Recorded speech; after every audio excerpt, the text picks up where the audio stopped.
Hello everyone, welcome to the nursing knowledge hub. ये channel हमारे nursing students के लिए डेडिकेटेड है, जिसमें हम लोग पढ़ेंगे बेसिकली इम्पोर्टेंट नर्सिंग टॉपिक्स के बारे में कॉम्पिटिटिव एग्ज़ाम में जो जनरली पूछे जाते हैं, और ये बेसिकली बेस्ट रहेगा कॉम्पिटिटिव एग्ज़ाम्स के लिए। तो आज ये मेरा पहला लेक्चर है, जिसमें आज के टॉपिक में हम लोग पढ़ेंगे ब्लड ट्रांसफ्यूज़न के बारे में। बेसिकली सबसे पहले हम लोग पढ़ेंगे ब्लड ट्रांसफ्यूज़न। तो ब्लड ट्रांसफ्यूज़न होता क्या है, ये बेसिकली आज हम लोग सीखेंगे। ब्लड के क्या क्या कंपोनेंट्स होते हैं ये हम लोग जानेंगे। ब्लड के कंपोनेंट्स कितने टाइप्स के हैं, उसके बाद वो किस किस यूज़ में आते हैं, और उन ब्लड में क्या क्या एंटीकोगुलेंट्स होते हैं, किस टेम्परेचर पे उसको रखा जाता है, कितने दिनों के लिए रखा जाता है, कितने टाइम में उसको ट्रांसफ्यूज़न कर देना रहता है। ये सारी चीज़ें हम लोग कॉम्पिटिटिव वन से बहुत इंपॉर्टेंट है, तो ये आज के वीडियो में हम लोग डिस्कस करेंगे। तो सबसे पहले हम लोग देखते हैं डिफिनीशन ऑफ ब्लड ट्रांसफ्यूज़न। तो इसमें सबसे पहला पॉइंट आता है क्या कि blood transfusion is a process where blood and its components are administered to the. तो इसमें क्या होता है कि ब्लड के जो कंपोनेंट्स होते हैं वो क्या होते हैं, हम लोग इन्फ्यूज़न के थ्रू हम लोग उसमें देते हैं पेशेंट में। तो सबसे पहले आ जाता है हम लोग कंपोनेंट्स ऑफ ब्लड। तो कंपोनेंट्स ऑफ ब्लड में सबसे पहला हमारा क्या, आरबीसी, पीआरबीसी। तो पीआरबीसी में क्या होता है, preserved red blood cells, preserved red blood cells. Second component हमारा FFP, that is fresh fluorescent plasma, और थर्ड है हमारा प्लेटलेट्स, और चौथा है क्रायोप्रेसिपिटेट्स। क्रायोप्रेसिपिटेट्स में बेसिकली क्या रहता है, क्लॉटिंग फैक्टर्स रहते हैं। क्लॉटिंग फैक्टर्स बेसिकली कितने होते हैं, तो 12 या फिर 13 होते हैं, ये आप लोग कमेंट्स में बताइएगा ज़रूर। तो एंटीकोगुलेंट्स क्या, तो anticoagulants use in the blood. तो ब्लड में कौन सा एंटीकोगुलेंट यूज़ करते हैं, तो बेसिकली सबसे कॉमन हमारा जो फर्स्ट एंटीकोगुलेंट्स है डेट इज सीडीपीए। तो सीडीपीए का क्या फुल फॉर्म है, साइट्रेट फॉस्फेट डेक्सट्रोज एडेनिन। इसका फुल फॉर्म जरूर याद कर ले, ये जरूर पूछता है और एग्जामिनेशन पॉइंट ऑफ व्यू से सबसे इम्पॉर्टेंट है। तो हमारा अगर कोई पूछेगा कि एंटीकोगुलेंट्स कौन सा है जो ब्लड में यूज़ किया जाता है और इसका वॉल्यूम कितना होता है, तो अप्रोक्स इसका वॉल्यूम हमेशा याद रखिएगा आप लोग, इसका वॉल्यूम होता है 50 to 40 ml एक यूनिट ब्लड में पर बैग, बेसिकली इसको बोल सकते हैं पर बैग। ओके, तो और इसमें सेकंड क्वेश्चन हमारा क्या बनता है कि मोस्ट कॉमन एंटीकोगुलेंट कौन सा है, तो सीडीपीए। ओके, नेक्स्ट अब हम लोग चलते हैं एग्जामिनेशन पॉइंट ऑफ व्यू से। सेकंड हमारा जो टॉपिक रहेगा that is storage temperature for blood components. तो ऐसे कौन से टेम्परेचर हैं जिसमें कि बहुत टाइप्स के या फिर बहुत तरह के कंपोनेंट्स या फिर ब्लड हमारे स्टोर किए जाते हैं। तो सबसे पहला है पीआरबीसी, यानी पीआरबीसी जनरली कितने पे हम लोग स्टोर करके रखते हैं, तो स्टोर करके रखते हैं 2 से 6 डिग्री सेल्सियस पे। तो पीआरबीसी हमारा कितने पे डिग्री पे स्टोर हो गया, 2 से 6 डिग्री सेल्सियस पे। सेकेंड आ जाता है हमारा एफएफबी, यानी फ्रेश फ्रोजन प्लाज्मा। ये कितने डिग्री पे हम लोग स्टोर करके रखते हैं, तो 30 से below 30 degree, -30 degree, sorry below -30 degree, यानी इसको हम लोग स्टोर करके रखते हैं -30 डिग्री या फिर उससे कम टेम्परेचर पे। प्लेटलेट कंपोनेंट्स, तो प्लेटलेट कंपोनेंट्स जनरली लोग रूम टेम्परेचर या फिर 20 से 24 डिग्री पे रखते हैं, और होल ब्लड कितने पे रखते हैं, 2 to 4 डिग्री सेल्सियस। अगर प्रिसाइजली बोला जाए तो प्रिसाइजली अगर बोला जाए तो 4 डिग्री सेल्सियस पे रखते हैं, ये रेफ्रिजरेशन में रखा जाता है, रेफ्रिजरेटर में। ओके, तो ये था हमारा storage temperature for blood components. उसके बाद नेक्स्ट आता है हमारा क्या, transport temperature for blood components. कितने कितने डिग्री पे, मान लीजिए किसी जगह पे हम गए ट्रांसपोर्ट करने के लिए, सॉरी ब्लड कलेक्शन के लिए, ब्लड कैंप वगैरह बहुत सारी जगह लगते हैं। तो ब्लड कैंप जब लगता है तो वहाँ पे अगर ब्लड और उसके कंपोनेंट्स को कैरी करना रहता है तो कितने कितने डिग्री पे हम लोग करते हैं, ये देख लेते हैं। तो पीआरबीसी है, तो प्रिजर्व्ड आरबीसी हम लोग कितने पे रखते हैं, 2 to 10 डिग्री सेल्सियस पे। और FFP यानी फ्रेश फ्रोजन प्लाज्मा कितने पे रखते हैं, -30 डिग्री सेल्सियस। अगर फ़ारेनहाइट में पूछा जाए तो 22 डिग्री, ओके, फ़ारेनहाइट। और प्लेटलेट कंपोनेंट्स जो होते हैं ये जैसा कि मैं पहले बताया था रूम टेम्परेचर पे रखते हैं। अब नेक्स्ट हमारा इम्पॉर्टेंट पॉइंटर क्या है, और इस पे क्वेश्चन पूछा जाता है कि BT सेट जो होता है वो कितने या फिर माइक्रोमीटर का फिल्टर रखता है। तो ये इसमें इम्पॉर्टेंट क्या हो गया कि कितने माइक्रोमीटर का फिल्टर रखता है। तो ये जनरली 170 टू 200 माइक्रोमीटर्स का ये फिल्टर रहता है। बेसिकली उसमें एक चैम्बर होता है, ड्रिप चैम्बर के अंदर एक जालीनुमा स्ट्रक्चर होता है, वो हम उसकी बात कर रहे हैं BT सेट में, ओके। और इसमें कौन सा गॉज यूज़ किया जाता है या फिर कौन सा निडल यूज़ किया जाता है। तो निडल यूज़ किया जाता है इसमें बेसिकली 18 गॉज या फिर 20 गॉज, ये याद रखने वाली ज़रूरत है। इन एडल्ट्स में अगर पूछा जाए प्रिसाइजली तो कौन सा बोला जाएगा, 18 गॉज। अगर 18 गॉज और 20 गॉज दोनों में से दोनों ऑप्शन है तो you will go for the 18 gauge, okay. 16 gauge के लिए भी नहीं जाना, 18 गॉज, ओके। और पीडियाट्रिक्स में अगर पूछा जाए तो पीडियाट्रिक्स में जनरली हम लोग यूज़ करते हैं 22 टू 24 गॉज, ओके। उसके बाद आ जाता है कि एक आदमी, नेक्स्ट पॉइंट हमारा क्या है कि एक आदमी मैक्सिमम कितने टाइम ब्लड डोनेट कर सकता है एक साल में। तो मैक्सिमम 3 टाइम्स, ये PYQ है, पूछा हुआ क्वेश्चन है, 4 टाइम्स नहीं 3 टाइम्स, याद रखिएगा। जनरली ब्लड डोनेशन का जो टाइम रहता है वो बेसिकली रहता है कितना, 3 मंथ्स। तो ऐसे अगर देखा जाए टेक्निकली तो हो कितना होना चाहिए, 4 टाइम्स, लेकिन इसमें क्या होगा 3 टाइम्स, ओके। अब आ जाते हैं स्टोरेज टाइम, कितने दिनों के लिए, या फिर अगर नेक्स्ट अदर वर्ड्स में कहा जाए तो सेल्फ लाइफ कितना होता है। सेल्फ लाइफ कितना होता है ब्लड कंपोनेंट्स का, तो सेल्फ लाइफ या फिर स्टोरेज टाइम। तो देख लेते हैं। सबसे पहला हमारा कंपोनेंट्स आता है कौन सा, तो PRBC जनरली हम लोगों को स्टोर करके रखते हैं 35 टू 42 डेज, कितने दिन के लिए, 35 से 42 दिन के लिए, ओके। और कितना ml होता है, तो 150 से 250 ml, ओके। उसके बाद सेकेंड कंपोनेंट हमारा FFP। तो FFP क्या होता है, फ्रेश फ्रोजन प्लाज्मा। ये जनरली होता है कितना, 180 से 300 ml। और इसको स्टोर करते हैं, दिनों के लिए करते हैं हम लोग, तो 1 साल के लिए हम लोग इसको स्टोर करके रख सकते हैं। अब आता है प्लेटलेट्स के बारे में। तो प्लेटलेट्स बेसिकली 2 तरह के होते हैं, एक होता है सिंगल डोनर प्लेटलेट और सेकंड होता है हमारा random donor platelet. Single donor platelets का मतलब क्या होगा, यहाँ पे 1 यूनिट ब्लड से, मान लीजिए किसी ने 1 यूनिट ब्लड को कलेक्ट किया, ठीक है। तो कलेक्ट करने के बाद उसको हम लोग सेंट्रीफ्यूग करते हैं। तो सेंट्रीफ्यूग करने के बाद उसमें क्लॉटिंग फैक्टर्स और RBC दोनों सेपरेट हो जाते हैं, ओके। तो 1 यूनिट कलेक्शन करने के बाद उसमें से अगर हम प्लेटलेट्स को अलग करते हैं तो ये हो गया हमारा सिंगल डोनर प्लेटलेट्स, ओके। और रैंडम डोनर प्लेटलेट्स में क्या होता है कि रैंडम डोनर प्लेटलेट्स का मतलब हो गया क्या, कि एक आदमी से हम लोग प्लेटलेट्स को निकालते हैं, किसके थ्रू, तो एक मशीन होता है उसके थ्रू हम लोग इसको क्या करते हैं, निकालने की कोशिश करते हैं, ओके। अब इसको हम लोग कितने देर के लिए स्टोर कर सकते हैं, तो 5 टू 7 डेज। तो SDP और RDP में आप लोग को समझ में आ गया होगा कि SDP का क्या मतलब होता है कि 1 यूनिट ब्लड सेल से हम लोग निकालते हैं, ठीक है।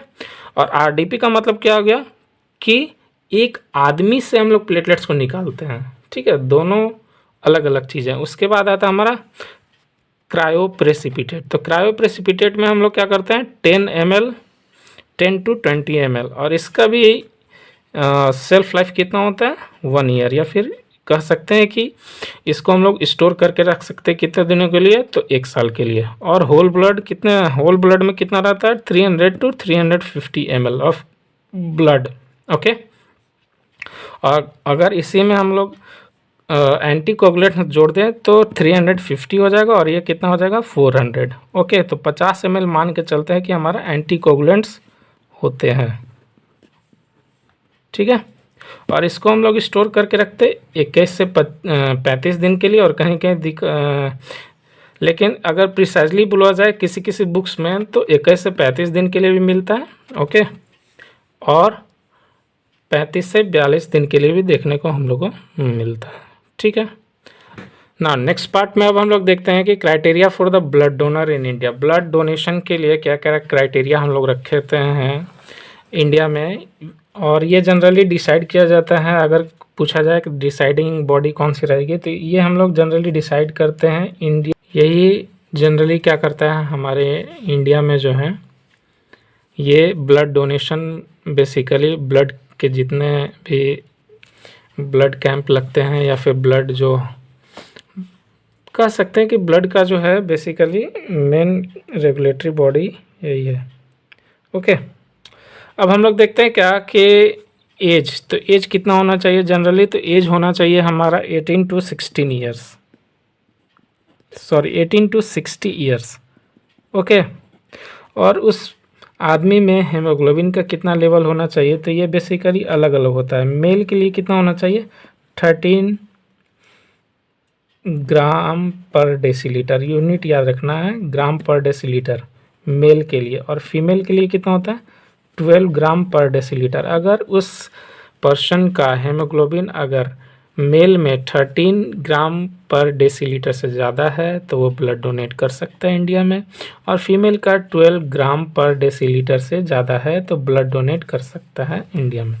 और वेट की बात की जाए तो जनरली 45 वेट लिया जाता है, 45 केजी से अगर ज़्यादा है, ग्रेटर देन 45 केजी, तो वो ब्लड डोनेट कर सकता है इंडिया में, ओके। उसके बाद 4th पॉइंट पे क्या लिखा हुआ है कि time minimum between blood donation. तो एक ब्लड डोनेट करने के बाद दूसरा यूनिट हम ब्लड डोनेट कर सकते हैं, तो उसमें उसका टाइम कितना चाहिए, 3 मंथ्स, ओके। और उसके बाद नॉर्मल बॉडी टेम्परेचर होना चाहिए, बीपी पल्स क्या होना चाहिए, नॉर्मल होना चाहिए। तो नॉर्मल वैल्यूज़ कितने होते हैं ज़रूर आप लोग कमेंट्स में बताएंगे। उसके बाद स्क्रीनिंग टेस्ट, क्या क्या स्क्रीनिंग टेस्ट किए जाते हैं ब्लड को चढ़ाने से पहले, यानी ब्लड ट्रांसफ्यूजन से पहले हम लोग क्या क्या स्क्रीनिंग टेस्ट करते हैं। तो सबसे पहला आता है हमारा मलेरिया पैरासाइट करते हैं, VDRL करते हैं। तो VDRL का फुल फॉर्म हो जाएगा venereal disease research laboratory, okay. और उसके बाद HBsAg, HBsAg बेसिकली क्या होता है, हेपेटाइटिस बी के लिए एक टेस्ट होता है, ठीक है। इसका फुल फॉर्म हो जाएगा हेपेटाइटिस बी सीरम एंटीजन। अब HBsAg होता है, HBsEg होता है, ये बहुत सारे टाइप के एंटीबॉडी होते हैं, ये बेसिक हम लोग पढ़ेंगे आगे के वीडियो में। उसके बाद HIV जांच की जाती है, उसके बाद HCV हेपेटाइटिस सी वायरस, उसके बाद ब्लड ग्रुपिंग मैच किया जाता है, क्रॉस मैच किया जाता है, ज़रूर से ज़रूर मैच करते हैं एट द बेड साइड और at the collection of blood, okay. उसके बाद ब्लड कंपोनेंट्स में आ जाते हैं। तो अब हम लोग नेक्स्ट सेक्शन में हम लोग ब्लड कंपोनेंट्स के बारे में पढ़ेंगे डिटेल्स में। तो सबसे पहले हमारा आ जाता है क्या, PRBC यानी पैक्ड रेड ब्लड सेल्स। इसमें एक यूनिट में इसका वॉल्यूम कितना होता है, तो 150 to 250 ml, 150 ml to 250 ml, ये याद करें। जो मैं अंडरलाइन कर रहा हूँ मेक श्योर आप लोग इसको मेमोराइज कर लेंगे, यह क्योंकि यही सारे क्वेश्चंस हैं जो पूछे जाते हैं एग्ज़ाम्स में, यही सारे क्वेश्चंस हैं जो पूछे जाते हैं, ओके। उसके बाद स्टोरेज, इसका तो जो PRBC है इसका स्टोरेज किस में किया जाता है, तो स्टोरेज करते हैं जैसा कि मैंने पिछले सेक्शन में बताया था CDPA। तो CDPA1 में जो है सॉल्यूशन में इसका हम लोग स्टोरेज करते हैं, और एडसोल में भी कर सकते हैं और SAGM सॉल्यूशन में भी कर सकते हैं। इंडिकेशन क्या क्या हो जाएंगे PRBC के, किस किस कंडीशन में हम लोग PRBC को चढ़ा सकते हैं। तो सबसे पहला इंडिकेशन हो जाएगा अनीमिया। तो अनीमिया में हम लोग क्या कर सकते हैं, इसको चढ़ा सकते हैं, ओके। जिसमें कि हेमोग्लोबिन हमारा क्या रहेगा, कम रहेगा 7 ग्राम पर डेसीलीटर से।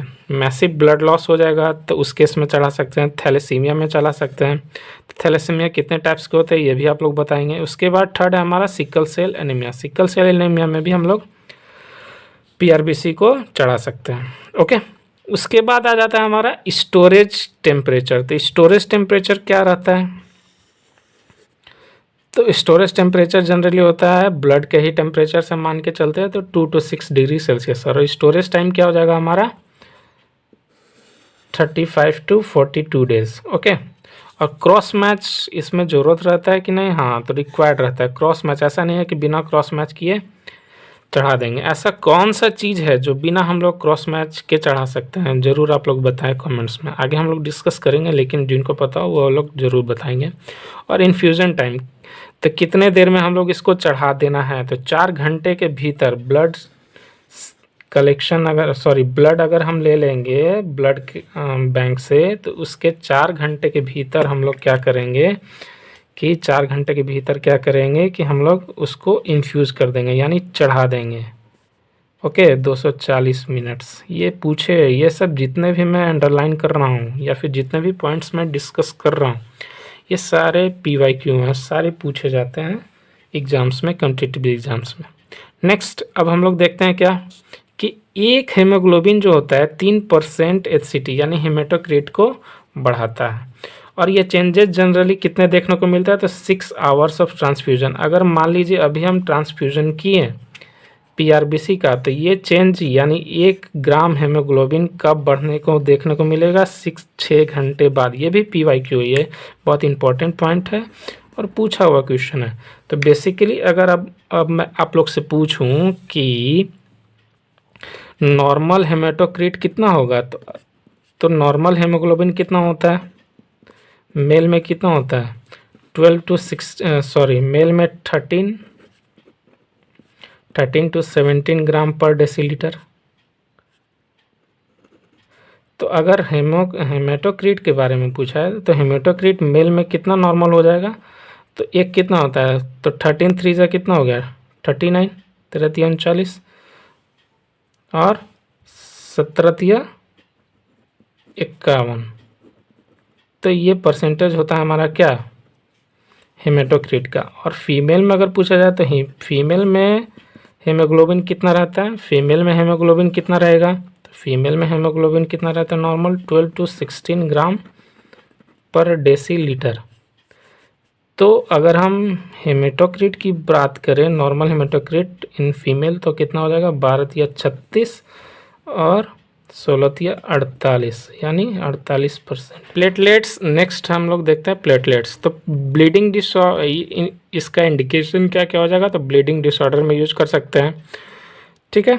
और उसके बाद आता है क्या? यूजुअली इसमें क्रॉस मैचिंग की ज़रूरत नहीं पड़ती है। तो यही एक ऐसा ब्लड का कंपोनेंट्स है जिसको चढ़ाते टाइम हम लोग क्रॉस मैच नहीं करते हैं। बेसिकली इसमें कॉन्सेप्ट क्या आ जाएगा कि अगर जिस भी ब्लड में RBC कंपोनेंट रहेगा तो उसमें हम लोग क्रॉस मैच करेंगे। ओके, ये कॉन्सेप्ट बन जाता है कि अगर RBC प्रेजेंट है तो उसमें हम लोग क्रॉस मैच कर, RBC अगर प्रेजेंट है तो उसमें हम लोग क्या करेंगे? क्रॉस मैच करेंगे। और अगर RBC एब्सेंट रहेगा तो उसमें हम लोग क्रॉस मैच क्या करेंगे? नहीं करेंगे। तो यही एक की कॉन्सेप्ट है जो आप लोग को याद रखना है कि cross matching is not done. क्या क्रॉस मैचिंग नहीं किया जाता है? क्यों नहीं करेंगे? क्योंकि RBC इसमें प्रेजेंट नहीं है। अगर RBC इसमें आ जाएगा तब हम लोग को क्रॉस मैचिंग की ज़रूरत पड़ेगी। प्लेटलेट्स एडमिनिस्टर्ड इमीडिएटली, कितने देर में हम लोग को इसको एडमिनिस्टर कर देना चाहिए? Within 15 to 30 minutes. ये क्वेश्चन पूछा हुआ है, PYQ है। और एक यूनिट ऑफ प्लेटलेट्स में कितने रहते हैं? तो 5000 to 10,000 सेल्स पर मिलीमीटर क्यू। यूनिट याद रखिएगा, पर मिलीमीटर क्यू। अब इसका इंडिकेशन क्या है? तो पहले भी मैं बताया था, ब्लीडिंग डिसऑर्डर हो गया, थ्रोम्बोसाइटोपिनिया हो गया, प्लेटलेट फंक्शन डिफेक्ट, प्लेटलेट अगर काम नहीं कर रहा है, बोन मैरो फेलियर हो गया, ओके, और ब्लीडिंग डिसऑर्डर। उसके बाद आ जाता है आपका कि एंटीकोगुलेंट्स इसमें कौन सा यूज़ करते हैं? तो एंटीकोगुलेंट्स यूज़ करते हैं हम लोग इसमें कौन सा? तो प्लेटलेट्स में कौन सा यूज़ करते हैं? तो सोडियम साइट्रेट यूज़ करते हैं, ओके। स्टोरेज टाइम कितना होता है इसका? तो 5 to 7 डेज, 5 से 7 दिन। बेसिकली 7 दिन में हम लोग इसको क्या कर सकते हैं? 7 दिन के बाद ये क्या हो जाता है? ख़राब हो जाता है, ओके। उसके बाद आ जाता है आपका स्टोरेज टाइम। तो स्टोरेज टेम्परेचर क्या हो गया?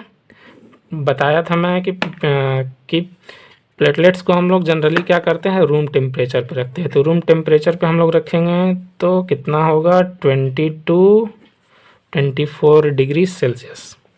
उसके बाद आ जाता है आपका ट्रांसफ्यूज़न टाइम, यानी 30 मिनट में इसको हम लोग ट्रांसफ्यूज़न कर देना है, यानी 30 मिनट के अंदर इसको ट्रांसफ्यूज़न में लगा देना है, बीटी सेट में लगा देना है। अब आ जाते हैं एसडीपी और आरडीपी। फिर से मैं डिस्कस कर लेता हूँ। एसडीपी क्या होता है? एक यूनिट ब्लड सेल से अगर हम प्लेटलेट्स को अलग करते हैं सेंट्रीफ्यूगेशन के द्वारा तो उसको हम लोग बोलते हैं एसडीपी। ओके। और आरडीपी क्या होता है? एक पर्सन से हम लोग प्लेटलेट्स को कलेक्ट करते हैं मशीन के द्वारा, तो इसको हम लोग बोलते हैं आरडीपी और एसडीपी। एक आरडीपी में कन्वर्जन फैक्टर कितना होता है? 4 to 6, यानी 4 से 6 एसडीपी मिलकर एक आरडीपी बनाते हैं। तो जनरली अगर मैं इसमें पूछूं आप लोग से क्वेश्चन कि आरडीपी का वॉल्यूम ज़्यादा होगा कि एसडीपी का, तो ऑब्वियस सी बात है आरडीपी का ज़्यादा होगा। कन्वर्जन फैक्टर याद रखिएगा 4 to 6 PYQ है। ओके। उसके बाद नेक्स्ट कंपोनेंट हमारा जाता है ब्लड, होल ब्लड। ओके। तो होल ब्लड अब हम लोग देख लेते हैं। तो होल ब्लड में क्या हो जाएगा? वॉल्यूम कितना हो जाएगा? 300 to 350 या फिर 400 ml ओके पर यूनिट। एक यूनिट में कितना होता है? 300 से 350 या फिर 400, जिसमें कि बेसिकली याद रखना है कि 50 ml क्या होते हैं? हमारे एंटीकोगुलेंट्स होते हैं। ट्रांसफ्यूजन टाइम कितना रहेगा? 4 आवर, 4 घंटे के अंदर इसको ट्रांसफ्यूज कर देना है। Okay, transfusion time. उसके बाद आ जाता है हमारा क्या? स्टोरेज टाइम या फिर स्टोरेज डे। तो कितना देर के लिए हम लोग स्टोर कर सकते हैं? 35 से 42 दिन। और एक यूनिट में एचसीटी कितना होता है? 30 to 40%। ओके। और क्रॉस मैचिंग रिक्वायर्ड है। अब ये क्यों रिक्वायर्ड है ये आप लोगों को मैं पहले ही बता चुका हूँ। और स्टोरेज टेम्परेचर कितना होता है? 2 से 4 डिग्री, अगर प्रिसाइजली बोला जाए तो 4 डिग्री सेल्सियस। अब नेक्स्ट हम लोग पढ़ते हैं एफएफपी में। एफएफपी क्या होता है? Fresh frozen plasma. ओके।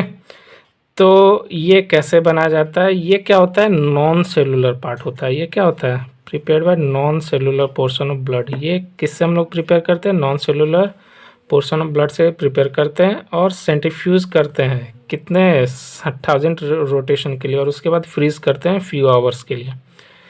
अब एफएफपी क्या क्या इंक्रीज करता है? ये बड़ा ही इंटरेस्टिंग क्वेश्चन है। ये पूछा जाता है कि एफएफपी जो है किन किन चीज़ों को इंक्रीज करता है। तो एफएफपी जनरली जो है इंक्रीज करता है हमारा आईएनआर को, पीटी को और एपीटीटी को।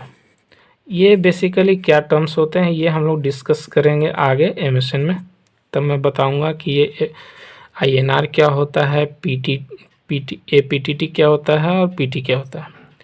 अब एफएफपी को हम लोग कितने टाइम के लिए स्टोर कर सकते हैं? तो स्टोरेज टाइम होता है हमारा 1 ईयर, अप टू 1 ईयर। यही 2 कंपोनेंट्स हैं, दैट इज क्रायोप्रेसिपिटेट और एफएफपी। ये 2 ऐसे चीज़ें हैं जिसको हम लोग 1 साल के लिए स्टोर करके रखते हैं। ओके। और स्टोरेज टेम्परेचर कितना होता है? 30 डिग्री और बिलो, -30 डिग्री और बिलो। अब आ जाता है हमारा ब्लड डोनेशन। ब्लड डोनेशन कितने तरह का होता है और टाइप्स ऑफ ब्लड डोनेशन अब हम लोग देखते हैं। तो सबसे पहला हमारा ऑटोलोगस ब्लड डोनेशन। इसमें क्या होता है कि क्लाइंट्स का अपना ही ब्लड यूज किया जाता है डोनेशन करने के लिए, ट्रांसफ्यूजन के लिए। ठीक है।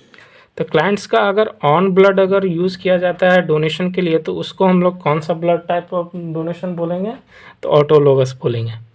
और सेकंड आता है हमारा ब्लड सैल्वेज। इसमें क्या होता है कि अगर मान लीजिए किसी कैविटी में, पेरिटोनियल कैविटी में या फिर और भी कैविटी, थोरेसिक कैविटी में अगर ब्लड जो है जमा हो जाता है। ओके, ब्लड अगर जमा हो जा रहा है और उसको हम लोग कलेक्ट करके उसको हम लोग अगर ट्रांसफ्यूज करते हैं तो उसको हम लोग बोलते हैं ब्लड सैल्वेज। और तीसरा होता है डेजिग्नेटेड डोनर। इसमें क्या होता है कि एक डोनर असाइन होता है, एक डोनर होता है, मे बी वो फैमिली हो सकता है या फिर फ्रेंड हो सकता है या फिर कोई रैंडम पर्सन भी हो सकता है जो हमारे ब्लड को क्या करता है? डोनेट करता है। तो ये थे बेसिकली ब्लड डोनेशंस के टाइप। उसके बाद एक बहुत ही अच्छा क्वेश्चन पूछा जाता है कि साइट्रेट टॉक्सिसिटी क्या करता है? मेटाबॉलिक एसिडोसिस की मेटाबॉलिक अल्कोलोसिस। तो इसमें साइट्रेट क्या है याद करने का तरीका क्या है? तो साइट्रेट बेसिकली किस में आएगा? एसिड में आएगा। तो एसिड है तो इसका जस्ट उसका अल्कोलोसिस कराएगा। ये मेटाबोलर, ये जनरली होता है massive blood transfusion. MBT stands for massive blood transfusion, यानी मैसिव ब्लड ट्रांसफ्यूजन में हम लोग इसका यूज़ करते हैं। ओके, और ये जनरली होता है। ट्रांसफ्यूजन रेट कितना होगा तो देख लेते हैं हम लोग। ट्रांसफ्यूजन, अब इसमें सबसे पहला इम्पोर्टेंट क्या है ना कि इनिशियल 15 मिनट का खेल है। इनिशियल 15 मिनट में हम लोग ब्लड ट्रांसफ्यूजन यानी ब्लड रेट का जो ट्रांसफ्यूजन रेट होता है उसको हम लोग क्या करते हैं, कम रखते हैं। और ये पूछा हुआ क्वेश्चन है कि फर्स्ट 15 मिनट या फिर फर्स्ट इनिशियल 15 मिनट में क्या रेट होना चाहिए था, 15 ड्रॉप पर मिनट या फिर 1 ml पर मिनट। ओके, अब इसमें ड्रॉप फैक्टर भी आता है। तो ड्रॉप फैक्टर जो होगा हमारा, ये हम लोग पढ़ेंगे, सारी चीज़ें मैं बताऊंगा। ओके, तो अब हम लोग देख लेते हैं क्या कि यानी 15 ड्रॉप। ओके, तो 15, अब इसमें दो ड्रॉप फैक्टर सोच रहा हूँ यहीं पे बता दूं। तो ड्रॉप फैक्टर क्या होता है ज़रा हम लोग देख लेते हैं। तरह के होते हैं, एक होता है मैक्रो और एक होता है माइक्रो। तो माइक्रो में क्या होता है, 60 ड्रॉप मिलकर क्या बनाते हैं, 1 ml बनाते हैं। ओके, और मैक्रो में 15 ड्रॉप्स मिलकर क्या बनाते हैं, 1 ml बनाते हैं। देखिए फिर से मैं बता दे रहा हूँ ड्रॉप फैक्टर। तो ड्रॉप फैक्टर क्या होता है ये हम लोग यहाँ पे सीख लेते हैं। तो ड्रॉप फैक्टर क्या हो गया कि ड्रॉप फैक्टर दो तरह का होगा, एक मैक्रो और एक माइक्रो। ओके, अब मैक्रो और माइक्रो में मैक्रो क्या होगा कि मैक्रो जो होगा वो 15 ड्रॉप मिलकर क्या बनाएगा, 1 ml बनाएगा। और माइक्रो जो होगा वो 60 ड्रॉप मिलकर क्या बनाएगा, 1 ml बनाएगा। ठीक है, तो इसको हम लोग बेसिकली बोल सकते हैं क्या कि एक ये बेसिकली आएगा किसमें, मैक्रो ड्रॉप के अंदर आएगा। ओके, तो आई होप आप लोग को समझ में आ गया होगा कि ड्रॉप फैक्टर में मैक्रो और माइक्रो क्या होता है। Again I am repeating, macro में क्या होगा, 15 ड्रॉप मिलकर यानी 15 ड्रॉप ड्रिप से बूंद बूंद गिरेगा तो क्या बनाएगा, 1 ml बनाएगा। और माइक्रो ड्रॉप में क्या होगा कि 60 ड्रॉप जब गिरेगा तब जाकर क्या बनाएगा, 1 ml को बनाएगा। ओके, आफ्टर 15 मिनट हम लोग क्या कर सकते हैं, इसको इंक्रीज कर सकते हैं 3 to 4 ml 5 ml as per required हम लोग इंक्रीज कर सकते हैं। उसके बाद एक स्कोर होता है टेस स्कोर। टेस स्कोर असेसमेंट के लिए यूज़ किया जाता है कि उस पर्सन को मैसिव ब्लड ट्रांसफ्यूज़न की ज़रूरत है कि नहीं। तो टेस स्कोर एक पूछा हुआ क्वेश्चन है, PYQ है। इसका फुल फॉर्म क्या होता है ये हम लोग देख लेते हैं। Trauma associated severe haemorrhage score, trauma associated severe haemorrhage score. अब देख लेते हैं कि मैसिव ब्लड ट्रांसफ्यूजन में क्या क्या चीज़ें होती है, क्या क्या एडवर्स इफेक्ट होते हैं। तो सबसे पहला होता है हाइपोकैल्सीमिया। सबसे पहला होता है क्या, हाइपोकैल्सीमिया। अब ये हाइपोकैल्सीमिया किसके कारण होता है ये अब हम लोग देख लेते हैं। ठीक है, तो हाइपोकैल्सीमिया होता है साइट्रेट टॉक्सिसिटी। अगर मैसिव ब्लड ट्रांसफ्यूजन होगा तो सोडियम साइट्रेट ज़्यादा चढ़ेगा, तो उस कारण से साइट्रेट टॉक्सिसिटी हो जाता है। और citrate toxicity will always lead to hypocalcaemia. Okay, अब आता है हमारा क्या, एसिडोसिस। तो एसिडोसिस जो होता है वो किसके कारण होता है, अनमेटाबोलाइज्ड साइट्रेट। तो एसिडोसिस क्या है, एसिड है, साइट्रेट क्या है, एसिड है। तो जब एसिड के कारण अगर अनमेटाबोलाइज रहेगा तो ऑब्वियस सी बात है एसिड की मात्रा उसमें बढ़ जाएगी। तो एसिड की जब मात्रा बढ़ेगी तो ऑब्वियस सी बात है उसमें क्या होगा, एसिडोसिस होगा। हाइपोथर्मिया, हाइपोथर्मिया किस कारण होगा, तो कूल ब्लड। अगर मैसिव ब्लड ट्रांसफ्यूजन की ज़रूरत है तो there are machines available in the blood bank जो कि वार्म करके देते हैं, या उसको कंबल में गर्म रखते हैं 30 मिनट्स के लिए। उसके बाद हम लोग उसका ट्रांसफ्यूजन करना स्टार्ट कर देते हैं। और हाइपरकैलेमिया होता है। हाइपरकैलेमिया किसके कारण होगा, lysis of RBC. Lysis of RBC के कारण क्या होगा, हाइपरकैलेमिया होगा। अब आ जाता है अब हाइपरकैलेमिया, तो अब इसमें कॉन्सेप्ट आ जाएगा आपका किस चीज़ का, इंट्रासेलुलर एक्स्ट्रा सेलुलर। तो एक्स्ट्रा सेलुलर में सबसे मेजर कटायन कौन सा होता है, तो तो एक्स्ट्रा सेलुलर में सबसे मेजर कटायन होता है हमारा सोडियम, ओके। और इंट्रा सेलुलर में सबसे मेजर कटायन होता है हमारा पोटेशियम। तो सेल के अंदर आरबीसी अगर लाइसिस हो रहा है तो सेल के अंदर की चीज़ें मर रही हैं, तो सेल के अंदर की चीज़ें अगर मरेंगे तो ऑब्वियस सी बात है हाइपरकैलेमिया होगा, ओके। नेक्स्ट अब हम लोग देख लेते हैं नॉरसेट के बारे में, पीवाईक्यू, कि नॉरसेट में कौन कौन से questions generally massive blood transfusion या फिर बीटी क्वेश्चन से पूछे गए हैं, ओके। तो सबसे पहला क्वेश्चन आता है क्या कि आफ्टर आरटीए यानी road traffic accident a patient brought in the emergency department, RTA हुआ और उसको इमरजेंसी डिपार्टमेंट में रेफ़र किया गया या फिर इमरजेंसी डिपार्टमेंट में आया, तो आफ्टर एमबीटी यानी मैसिव ब्लड ट्रांसफ्यूजन के बाद इसको कौन सा इलेक्ट्रोलाइट इम्बैलेंस हो सकता है, occurs in the patient, which electrolyte imbalance हो सकता है। तो देख लेते हैं।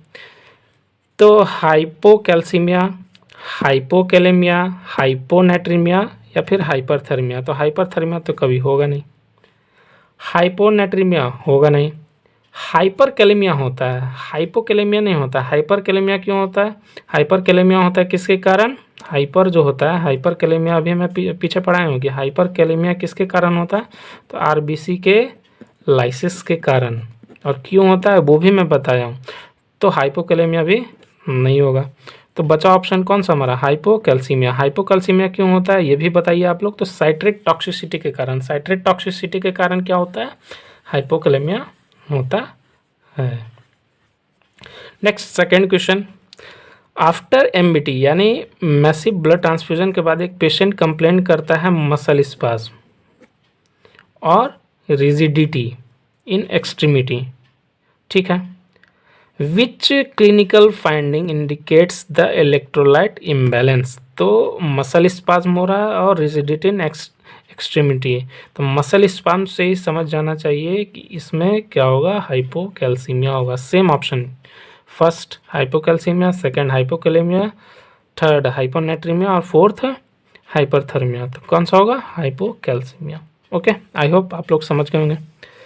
उसके बाद थर्ड हमारा क्वेश्चन आ जाता है क्या कि which is preferred Gauss cannula, preferred Gauss cannula for BT, BT के लिए कौन सा प्रिफर्ड? तो हम लोग जनरली प्रिफर्ड करते हैं कौन सा? 18 गॉस, 16 गॉस, 20 गॉस और 22 गॉस। ये कुछ नहीं दिया हुआ है, न पूछा है पीडियाट्रिक्स में न तो इसमें हम लोग जनरली मान के चलते हैं एडल्ट के लिए। अगर पीडिया के लिए पूछेगा तो पीडिया के लिए हो जाएगा हमारा क्या? 22 गॉस, ओके। नेक्स्ट हमारा क्वेश्चन आता है क्या कि एक पेशेंट जो है under going BT in ICU, ICU में क्या हो रहा है? उसका बीटी हो रहा है, ओके। अब बीटी हो रहा है आईसीयू में, तो which of the following indicates circulatory overload? तो बेसिकली इसमें पूछ रहा है कि सर्कुलेटरी ओवरलोड का क्या क्या सिम्टम्स होगा, ओके। तो सर्कुलेटरी ओवरलोड एक एडवर्स इफेक्ट है, किसका? एडवर्स इफेक्ट है हमारा मैसिव ब्लड ट्रांसफ्यूजन का। तो इसमें क्या क्या सिम्टम्स देखने को मिलते हैं? तो डिस्निया देखने को मिलेगा, क्रैकल्स देखने को मिलेगा, distended neck, okay, neck when, इसमें नेक वेन होगा, नेक वेन, ओके। तो इसमें नेक वेन होगा और एलिवेटेड बीपी यानी बीपी क्या होगा? इंक्रीज देखने को मिलेगा। अब नेक्स्ट 5 क्वेश्चन था कि आयरन अगर ओवरलोड हो जाता है तो उसमें हम लोग क्या करते हैं, कौन सा एंटीडोट देंगे? तो इसमें एंटीडोट आयरन ओवरलोड का डेफोरक्सामिन होता है, ओके। उसके बाद सेप्टिसीमिया, तो सेप्टिसीमिया के क्या क्या फीचर्स होते हैं, क्या क्या क्लिनिकल मैनिफेस्टेशन होता है, क्लिनिकल साइन एंड सिम्टम्स क्या होते हैं? तो चिल्स होगा, फीवर होगा, डायरिया होगा और वोमिटिंग होगा, ठीक। उसके बाद 7वां है हाइपोकैल्सीमिया। हाइपोकैल्सीमिया में क्या होता है? वॉस्टेक्साइन और ट्रोसोसाइन। अब ये दो साइन क्या होता है ये जनरली हम लोग डिस्कस कर लेते हैं। तो वॉस्टेक्साइन, तो वॉस्टेक्साइन बेसिकली ये सी से स्टार्ट होता है, तो सी से याद रखेंगे चिक। तो चिक को अगर हम टैप करेंगे, तो चिक को जब हम टैप करते हैं, ठीक है, तो आइए हम लोग डिस्कस कर लेते हैं। तो चिक को अगर हम टैप करेंगे, ये मान लीजिए हमारा चिक है, ओके। तो चिक को जब हम यहाँ पे टैप करेंगे तो ये जो चिक है, ये जो पर्सन है अपने चिक को क्या करेगा, पीछे की ओर खींचेगा। ठीक है, पीछे की ओर खींचेगा और मुंह बनाएगा हंसता हुआ, ओके, या फिर खींचता हुआ, जैसे उसको कोई पेन कर रहा हो, वहाँ पे पेन होता है बेसिकली। तो जब हम लोग उसके चिक पे जब टैप करते हैं फर्स्ट एक्शन में, तो वो अपना मुंह जो है पीछे की ओर घिसता है। और उसके बाद आ जाता है हमारा ट्रोसोसाइन। ट्रोसोसाइन क्या होता है, जब एक पेशेंट को हम लोग बीपी नापते हैं, और बीपी नापने के लिए बीपी कफ जब हम लोग उसके आर्म में बांधेंगे, ओके, तो जब हम प्रेशर अप्लाई करेंगे, प्रेशर जैसे ही हम देना स्टार्ट करेंगे, वो अपने हाथ को पीछे की ओर खींचेगा। पीछे की ओर जब खींचना स्टार्ट कर देगा तो ये होता है हमारा ट्रोसोसाइन। अब नेक्स्ट देख लेते हैं nursing priority in BT reaction. अगर किसी भी टाइप का रिएक्शन हो रहा है ब्लड ट्रांसफ्यूजन के समय, ठीक है, तो फर्स्ट प्रायोरिटी क्या होता है, सबसे पहला प्रायोरिटी, ये बहुत क्वेश्चन पूछा हुआ है कि फर्स्ट प्रायोरिटी क्या होता है, स्टॉप करते हैं इन्फ्यूजन को। हम लोग इन्फ्यूजन को क्या करेंगे, स्टॉप कर देंगे। ठीक है, और सेकेंड प्रायोरिटी क्या होता है, कॉल द डॉक्टर। और उसमें जनरली हम लोग को बीटी नोट लिखा रहता है। जब मैं ड्यूटी करता था तो बीटी नोट लिखा रहता था, उसमें क्या रखता था, एविल और डेक्सोना लोड करके रखते थे। ठीक है, एविल और डेक्सोना लोड करके रखते थे, और वो पेशेंट को जनरली हम लोग एडमिनिस्टर करते थे और एनएस वगैरह लगाते थे। साइन ऑफ बीटी रिएक्शन, तो साइन ऑफ बीटी रिएक्शन में क्या कैसे पता चलेगा कि साइन है, तो ये हम लोग देख लेते हैं। तो इचिंग होगा, रैसेज होगा, रेस्टलेसनेस होगा, फ्लशिंग ऑफ फेस होगा। तो ये बेसिकली जनरली डिनोट्स करता है किसको, एलर्जिक रिएक्शन को।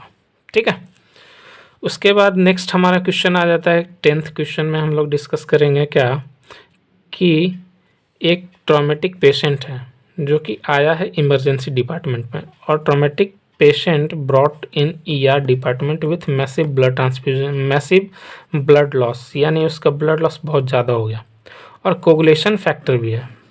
ठीक है, तो विच ब्लड प्रोडक्ट प्रिस्क्राइब्ड, तो मैं पहले बताया था आप लोगों को कि कोगुलेशन फैक्टर अगर है, कोगुलेशन फैक्टर की